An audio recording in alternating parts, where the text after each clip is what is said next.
Hi, I'm Dave Pierce, Director of NASA's Wallops Flight Facility. This is an exciting time for all of us who are devoted to aerospace and space exploration, and especially the team located at NASA's Goddard's Wallops Flight Facility here on the Eastern Shore.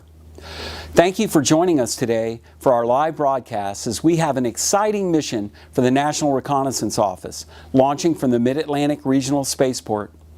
At Wallops, we are proud to provide assured launch range services to meet the government and commercial sector needs for accessing flight regimes worldwide from the Earth's surface to the Moon and beyond.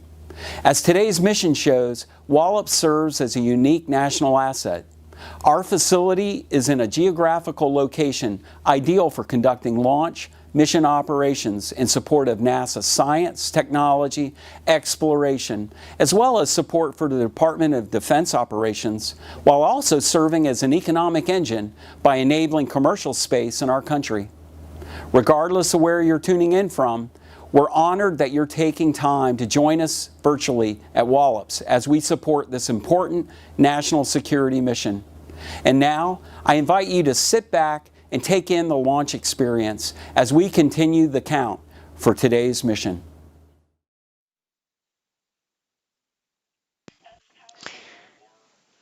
Good morning. We are T-minus 28 minutes, 43 seconds and counting for the launch of Northrop Grumman's Minotaur 1 rocket for the United States Space Force, carrying 3 national security satellites for the National Reconnaissance Office, or NRO.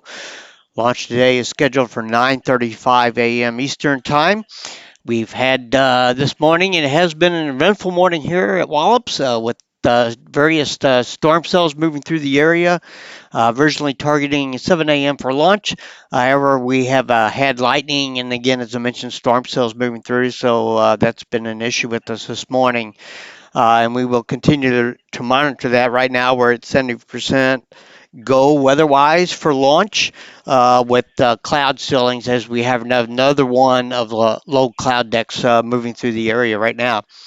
This mission, named NRO L-111, is NRO's second dedicated launch from Wallops in the last 12 months. The NRO is an intelligence community element and Department of Defense organization responsible for developing, acquiring, and launching operating America's reconnaissance satellites, as well as operating associated data facilities in support of national security.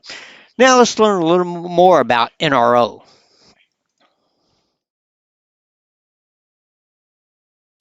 This year, the National Reconnaissance Office celebrates 60 years since its founding.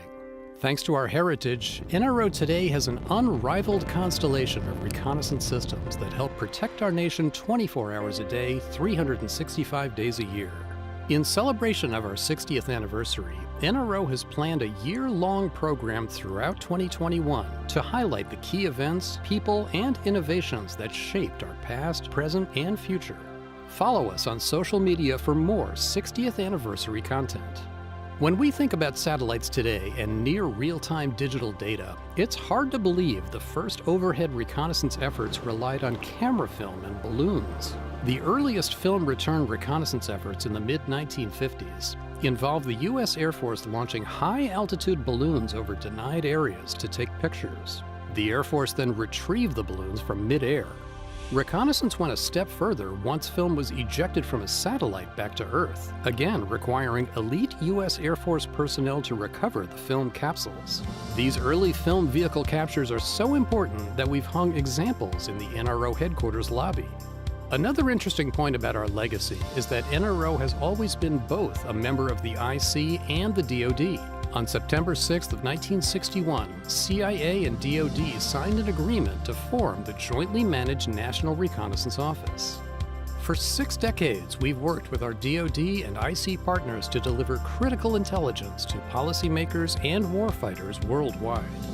We're excited to launch from NASA's Wallops Flight Facility for the second time in 12 months, and we look forward to more opportunities to launch from Virginia's Space Coast. NRO L-111 represents not just years of planning for this mission, but a 6-decade legacy of advancing the nation's reconnaissance capabilities. When the nation needs eyes and ears where no other collectors can reach, it turns to the NRO.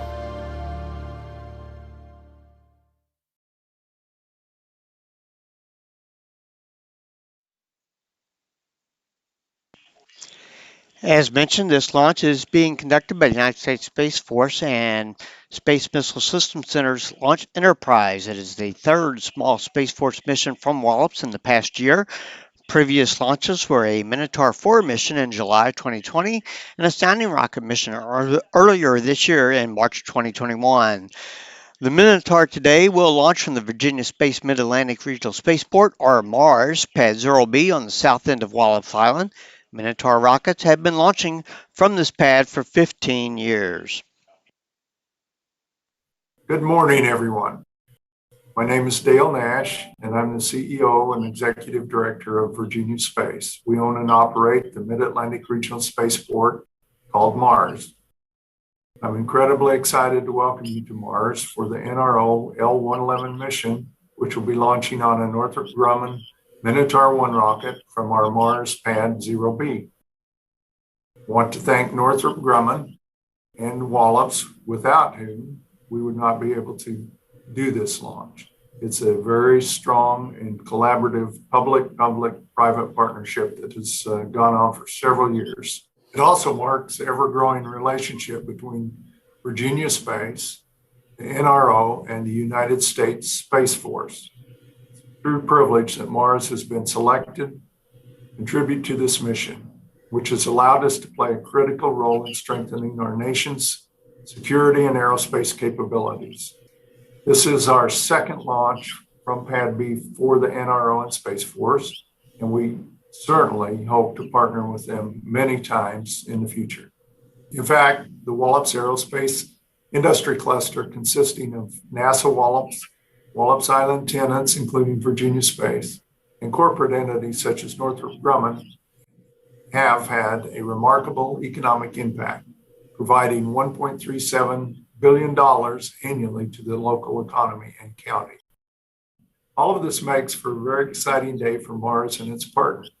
We're thrilled to help make L-111 the latest entry in our history of successful launches, and I couldn't be prouder of what we've accomplished through the hard work of our team and partners with the NRO and SMC. It's only through these combined efforts that we have been able to make this happen. Again, these launches are so important to our national security, and I and our entire team are very proud to be part of this mission.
Here we are, T-minus 21 minutes and counting for the launch of today of the Minotaur 1 rocket for the NRO L-111 mission. Launch today is a 69-foot tall Minotaur 1 launch vehicle. It consists of two solid-fueled motors from decommissioned Minuteman ICBMs as the lower stages and two solid-fuel commercial solid rocket motors as upper stages. NRO L-111 is the second Northrop Grumman orbital launch from the Mars launch pads in 2021. Earlier this year, they also launched an Antares rocket carrying cargo supplies to the International Space Station. The Minotaur product line came about an idea from the Air Force, which was to take decommissioned rocket motors from the ICBM fleets. They were decommissioned by START treaty, other treaties, and repurposed them for space launch use. And so the Air Force awarded a contract to Northrop Grumman to take these motors and make space launch vehicles out of them. Sounds easy, but it's quite a bit of work. We need to understand everything about these propulsion units, these rocket motors, how they work, how much energy is in them, how to steer them, how to control them, and then we put modern avionics on top. So that's how we developed the Minotaur program. It's how we execute it, and that's how we got to the excellent success rate that we have, which is 27 out of 27 launches were fully successful. I think the value to the government is to take these retired motors and adapt them for other uses rather than have to destroy them. These motors have also already been paid for by the taxpayer, and so repurposing them provides a lower cost mission for the Space Force. The Minotaur product line has had a variety of different customer payloads from NASA, spacecraft that went to the moon, to space test program satellites that test out new technologies, to meteorological and climate satellites, to also operationally responsive satellites. So all 27 were fully successful. We're really proud of that. That's the result of a lot of hard work by a lot of people. The Minotaur that we're going to use for this upcoming NRO L-111 mission is a Minotaur 1, and so that's a Minuteman, first two stages of a Minuteman ICBM, and then on top of it is a Orion 50 XL and an Orion 38 stage. So it's a 4-stage solid vehicle. We put our avionics section on the front of that, and that's all new built modern avionics. And then we have the composite structures, including the payload fairing that encapsulates the space vehicles on the front. And so that's a configuration we've launched 12 times, and we're really excited to be launching out of Wallops Pad 0B for the L-111 mission.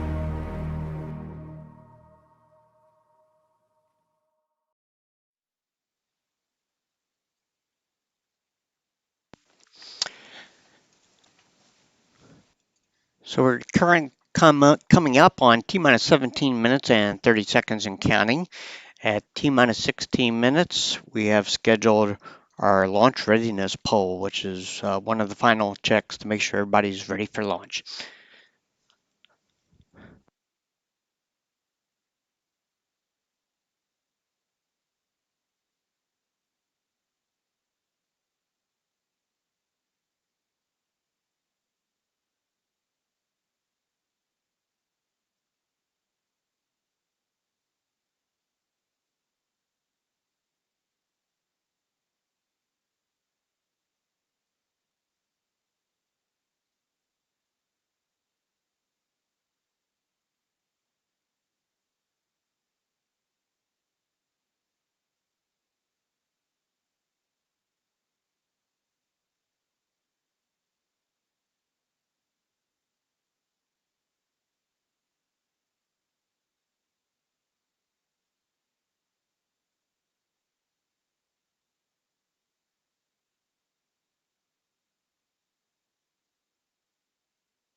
Poll, all stations report go. VM?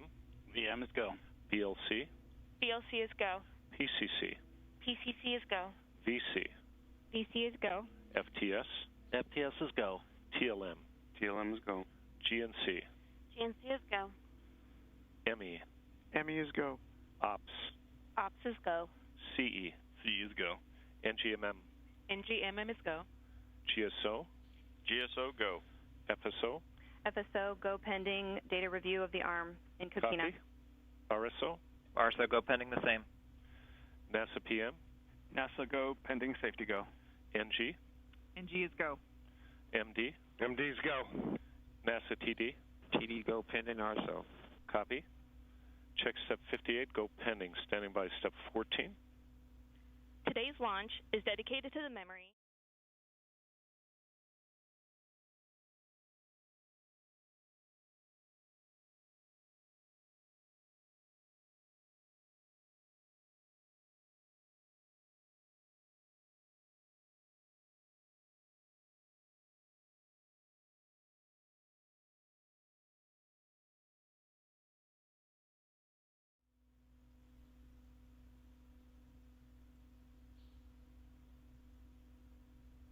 That's a go.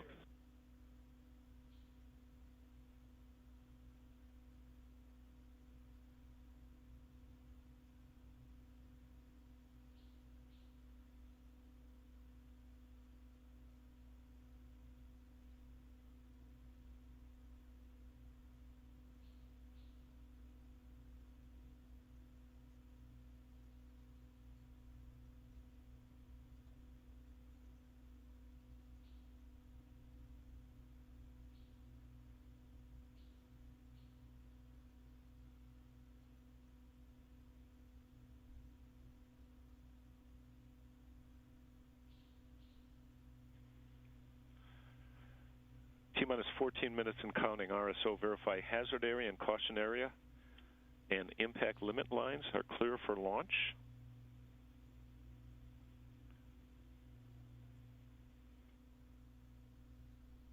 RSO, did you copy? GNC, report status of wind data. Upper level RSO did not copy. RSO, verify the hazard area, caution area, and impact limit line are clear for launch. RSO has areas clear. Check step 59, check step 60. Standing by, T-minus 12 minutes and counting.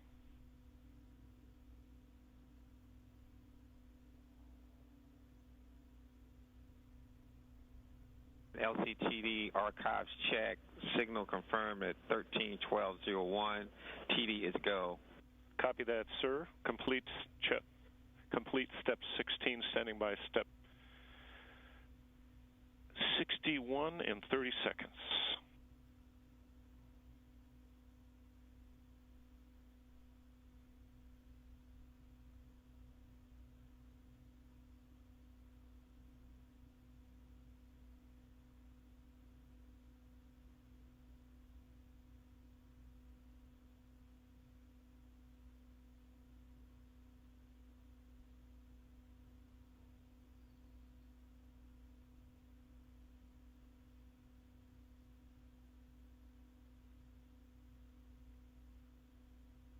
LC CD1, T-minus 12 minutes and counting. VC, set flight computer launch time.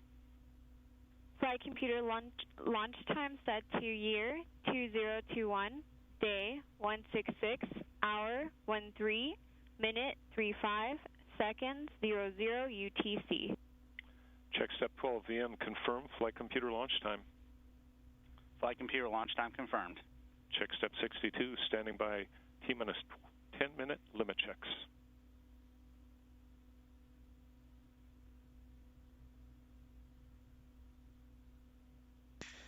And this is just a reminder that there is some latency in the stream from actual events here at Wallops. So if you take that into account, if you're outside trying to watch the launch and listening to the count.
LCCD1, T-minus 10 minutes and counting. BLC, verify T-minus 10-minute limit checks are go.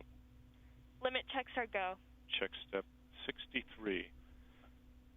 FTS, switch FTS A and B, internal power on. FTS internal power on my mark. 3, 2, 1, mark. Batch command proceeding. Copy. Internal power is on. Check step 64. FTS, switch FTS A and B, external power off. FTS external power is off. Check 65. BLC, evaluate FTS A and B voltage and current. Proceeding. Copy.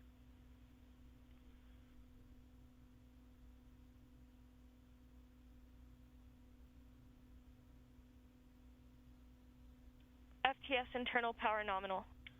Check 66 FSO. Send ARM command for 2-second duration and continue tone 4. This is FSO. Arm on my mark. 3, 2, 1. Mark. +1, +2. Function removed. Tone 4 continued. Check 67. DLC, verify receiver ARM indication. FTS arm indication verified. Check 68. PCC, activate FTS ARM enable. FTS arm enabled. Check 69. FTS, enable FTLU A and B. FTLU A and B enabled. Check 70. BLC, verify FTLU A and B enabled and no command destructs. FTLU A and B enabled. No command destructs. FSO, verify FTLU A and B enabled and no command destructs. This is FSO. FTLU A and B enabled. No command destructs. Check 71, 72. FTS ARM, FTS A and B safe arms. FTS arm on my mark. 3, 2, 1, mark. Batch command sent. FTSs are on. Check 73. BLC, verify FTS safe and arm indication.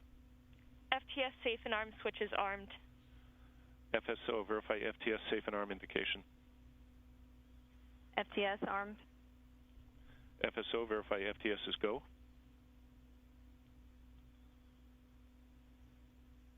Stand by. PCC, apply avionics external power for the following systems. Proceeding. Copy. O38 and O50 ACUs on external power. Check 77. PCC, evaluate power bus voltage and current. FSO, verify FTS is go. This is FSO. FTS is go. Copy. Check 71, 4, 5, and 6. This is PCC. External power nominal. Check step 78. LTM, verify SV is on internal power. SV on internal power. Check 79.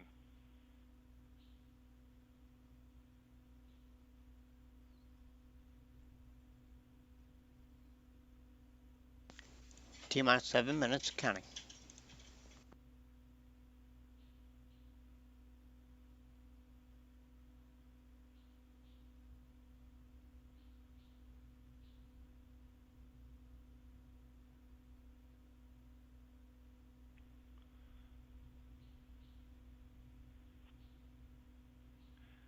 LC CD1, requesting final authorization for launch. MD? Go.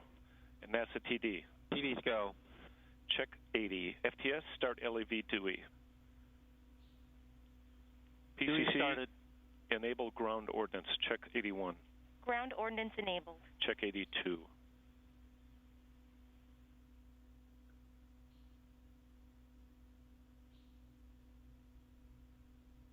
LCFSO break. Copy. Go ahead. FSO is red. We're not seeing safe and arm indication on our displays. Copy that.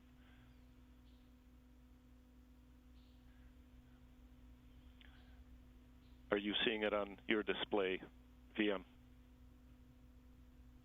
VM is seeing it, yes. Copy that. You've got 30 seconds. Any update on your displays? FSO. This is FSO, no change. Our telemetry data shows that it is still safe. Is there a way to rotate it?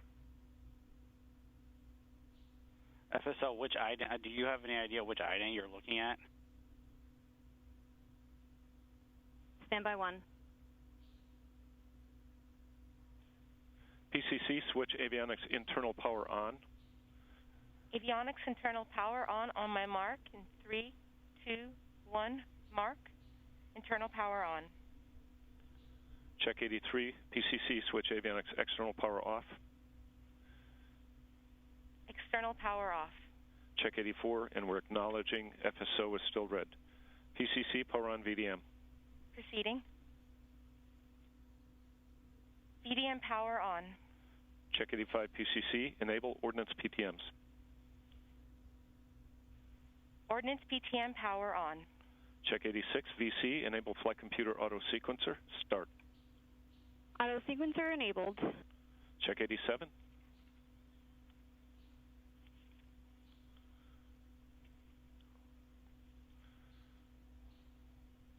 VM, verify orb nav has been in gyro compass for at least 30 minutes.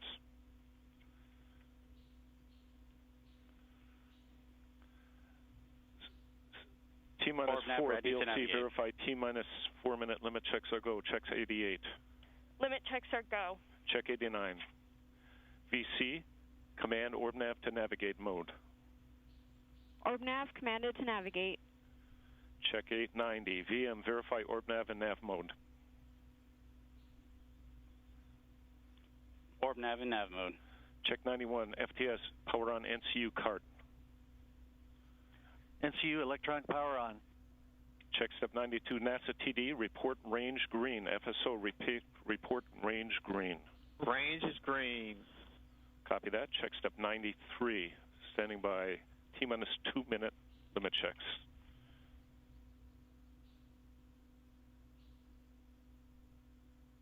And FSO, can you report you've FSO is removed green. your red? Copy. Thank you.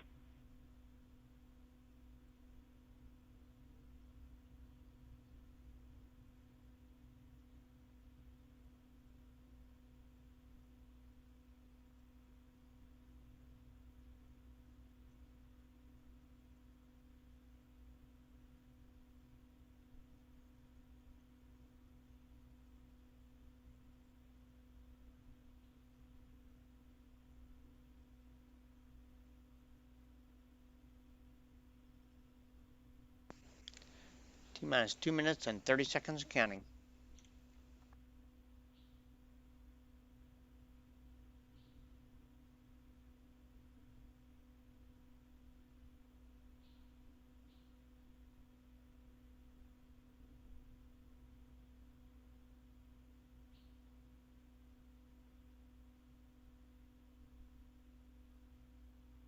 LCCD1, VM, verify auto sequencer started.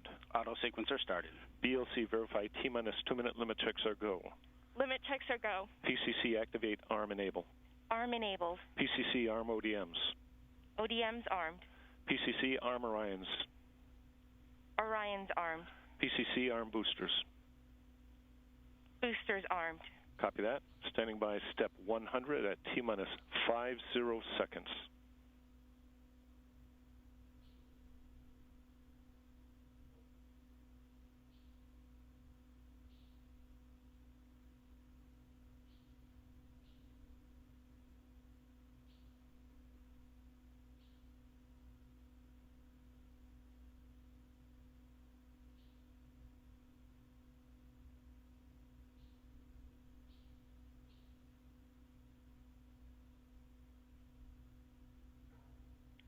T-minus 60 mark.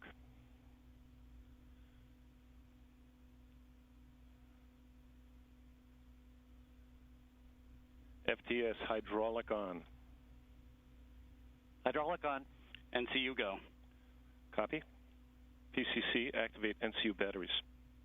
Proceeding. Batteries activated. Copy. FTS, carts off. Carts off. Batteries go. Copy.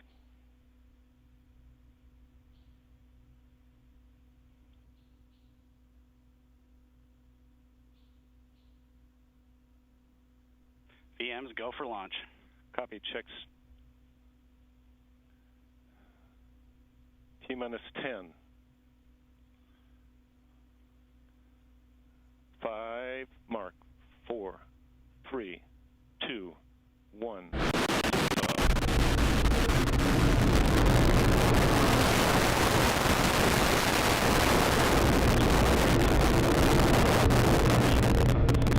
Marking 21 years of Minotaur launches and 15 years of partnership with NASA Wallops Flight Facility and Mid-Atlantic Regional Spaceport. Vehicle supersonic. Vehicle power is nominal. Mach 2. Approaching max Q, attitude nominal. Mach 3, stage 1 thrust is over 200,000 pounds. NASA PM copies. Mach 4, vehicle is now half its original mass.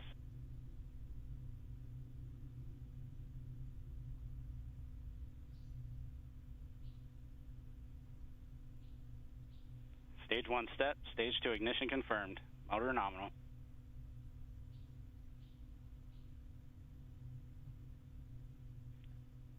Vehicle flight path and attitude are nominal.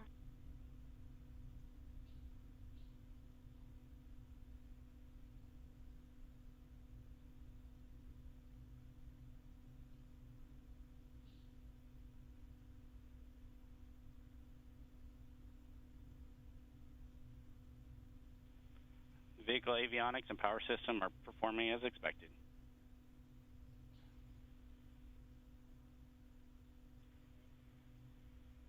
Vehicle flight path and attitude are nominal.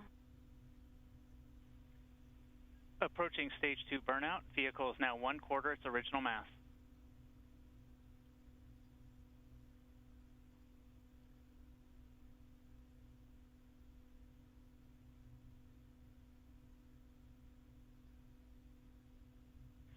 Stage 2 burnout confirmed. Turn him off. And this concludes today's coverage of the Minotaur 1 NRO L-111 mission, launched at 9:35 a.m. Eastern Time. Mission information, including photos, will be available on the NRO, NASA, Wallops, and Northrop Grumman websites and their respective Facebook and Twitter accounts.